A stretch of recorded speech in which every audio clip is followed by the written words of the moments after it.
নমস্কার বন্ধুরা, ঘরে থাকা মাত্র একটা উপকরণ দিয়ে যে এত মজার আর এত সুন্দর হেলদি নাস্তা তৈরি করা যায়, আপনারা না দেখলে বিশ্বাসই করবেন না। আর যখন বানিয়ে খাবেন তখন তো শুধু আপনাদের এই নাস্তাটাই খেতে ইচ্ছা করবে। এত মজার আর এত সুন্দর লোভনীয় এই নাস্তাটা। একঘেয়েমি নাস্তা ছেড়ে আমি বলবো একবার কম সময়ে এই নরম তুলতুলে সফট এই নাস্তাটা একবার বানিয়ে খেয়ে দেখুন। যেটা দিয়ে খাবেন, যেভাবে খাবেন সেভাবেই মজা করে খেতে পারবেন। আর এই নাস্তাটা তৈরি করতে বন্ধুরা তেমন কিন্তু সময়েরও দরকার পড়ে না। হাতে থাকা মাত্র ৫ থেকে ১০ মিনিট সময় যদি আমাদের থাকে, আমরা খুব কম সময়ে এই নাস্তাটা কিন্তু তৈরি করে নিতে পারি। সকাল বিকালে নাস্তায়, এমনকি রাতের ডিনারে একঘেয়েমি রুটি পরোটা ছেড়ে আপনারা একবার এই নাস্তাটা তৈরি করে খেতে পারবেন।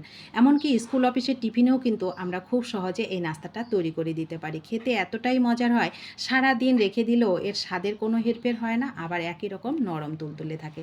তো দেখুন, এটা তৈরি করতে তেমন কোনো উপকরণ লাগবে না, শুধু লাগবে আটা, যেটা আমাদের ঘরে সব সময় থাকে। আমি এখানে আটা নিয়েছি ১ বাটি, আর এখানে ইনস্ট্যান্ট টক দই আমি তৈরি করে নিয়েছি। আমার কাছে টক দইটা ছিল না, দুধ ছিল। তো আমি হাফ বাটি দুধ নিয়ে তার মধ্যে বেশ খানিকটা লেবুর রস মিশিয়ে মাত্র ২ মিনিটে এই টক দইটা কিন্তু আমরা খুব সহজে ঘরে তৈরি করে নিতে পারি। সবসময় কিন্তু টক দই আমাদের ঘরে থাকে না।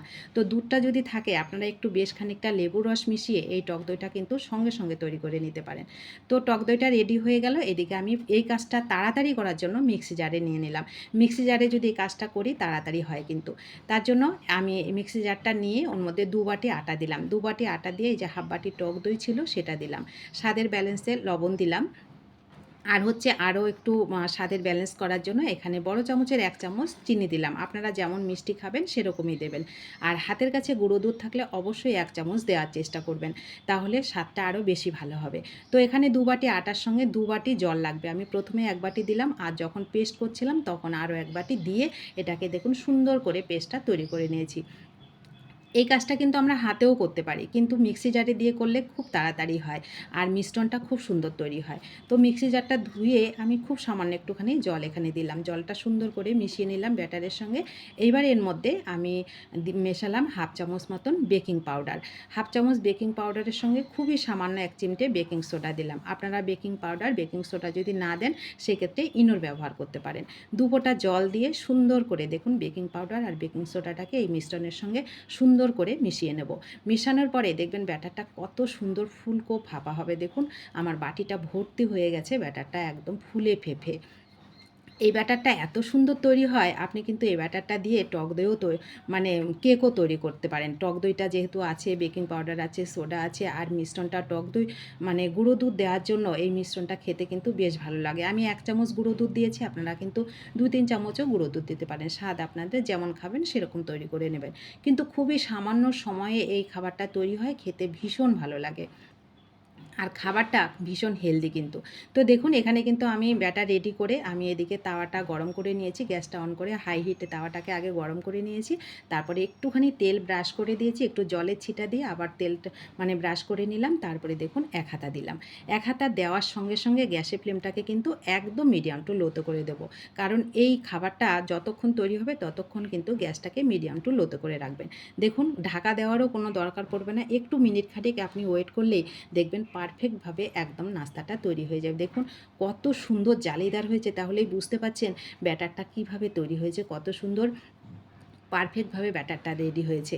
এই ব্যাটারের কেক এত সুন্দর হবে, আপনারা এইভাবে একবার কেক তৈরি করে নেবেন, দেখবেন খুব মজা করে খেতে পারবেন। তো পরেরটাকেও দেখুন আমি একইভাবে তৈরি করছি। আর কিন্তু আপনার তেল দেওয়ার কোনো দরকার পড়ে না। শুধু ব্রাশের মধ্যে যতটা তেল থাকবে ওই ব্রাশটাই আপনি একটু ভালো করে মুছে দেবেন। দেখুন প্রত্যেকটা নাস্তা আপনার একইভাবে তৈরি হবে। আমি কাছের থেকে একটু আপনাদেরকে দেখিয়ে দিচ্ছি কত সুন্দর তৈরি হচ্ছে। যখন আপনি তৈরি করবেন না, আপনার শুধু তৈরি করতেই ইচ্ছা করবে। এত সুন্দর আর এত মজার এই খাবারটা খেতে। আপনি যদি ৪-৫টা কিংবা ৫-৬টাও একসঙ্গে খেয়ে নেন, আপনার মনটাই ভরবে না। এত পেট ভরবে তবু মন ভরে না কিন্তু এই খাবারটা খেয়ে। এতটাই মজার আর এতটাই টেস্টি এই খাবারটা। আর আপনি তৈরি করতে থাকলে শুধু তৈরি করতেই থাকবেন। দেখুন কত সুন্দর, প্রত্যেকটা নাস্তা একই রকমভাবে তৈরি হয়। কোনো একটা হয় একটা হয় না এরকম কোনো ব্যাপার নেই। আর পুড়েও যায় না কিন্তু। একদম নরম সফট, এর উপরটা হয় একদম তুলোর মতন নরম। আর কতটা জালিদার হয়েছে আপনারা তো দেখলেই বুঝতে পারছেন। আর এই খাবারটা যদি না খেয়ে থাকেন বন্ধুরা, একবার অনুরোধ করব খেয়ে দেখবেন, আপনাদের আর রুটি পরোটা খেতেই ইচ্ছে করবে না। আর একঘেয়েমি খাবার কিন্তু আমাদের সবসময় খেতেও ইচ্ছা করে না। আর এই খাবারটা এতটাই টেস্টি, না খেলে বুঝতে পারবেন না। তো দেখুন কতটা জালিদার হয়েছে, আমি একটা ছিঁড়েও আপনাদেরকে দেখিয়ে দিচ্ছি কতটা পারফেক্টভাবে এই নাস্তাটা তৈরি হয়েছে। তো কেমন লাগলো এই সহজ নাস্তাটা অবশ্যই কমেন্ট করে জানাবেন, আর ভালো লাগলে বাড়িতে তৈরি করে খেতে কিন্তু ভুলবেন না। আর নতুন বন্ধু হলে চ্যানেলটা সাবস্ক্রাইব করে প্লিজ আমার পাশে থাকবেন। যারা পাশে আছেন তাদেরকে আমার অসংখ্য অসংখ্য ধন্যবাদ ও ভালোবাসা। সকলে ভালো থাকবেন, সুস্থ থাকবেন। এই সুন্দর হেলদি নাস্তাটা একবার অবশ্যই তৈরি করে খেয়ে আমাকে কমেন্ট করে জানাবেন। ধন্যবাদ সবাইকে।